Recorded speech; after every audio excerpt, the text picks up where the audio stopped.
and it sounds off-charted, it kind of doesn't, but the Nazis were ahead of their game.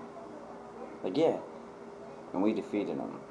Okay, so it's like the musket, where it's like, we've never had a firearm. It's like, yeah, but the bow and arrow can fucking fire 10 times the rate of that, speed of that. So we do things a funny way, but not the wrong way. So what I'm getting at is, I saw this Harley out front, and it's got this skinny rear end, and it's got a big front end with a dual tank, and then it's got the high bar handlebars. But like, I didn't even notice that till the end. And so, because of the way that it's built very American. And it's like, hey, it's got some fucking, it's got some native in there, and it's like, yeah, it does. But at the same time, it's American. Okay? But rivets were ahead of their time, because it helped defeat the Nazis. Rivets are really nice looking. They're really clean cut on everything.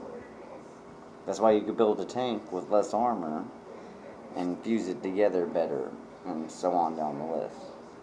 They have better methods now that they just don't tell you about, but what I'm saying is, Nazis were ahead of their time, 100 years ahead of their time. But at the same time, we as natives were like 200 years ahead of our time.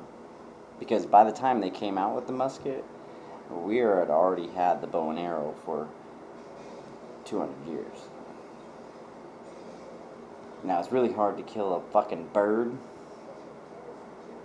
with a fucking bow and arrow, no matter what the rate of speed. It's just fucking difficult. So that was the benefit to a repeating rifle, not a musket, because of the way they fired. But essentially, that was the name of the game. The rate of speed. That's kind of why Harley wins his game. But the way it's built, is it American or not? I don't care if it was American made. How was it built? Because there's a way to it. Like, did you pay for the land or not? Because if you got it free, that's one thing. But if you bought my cigarettes to resell them,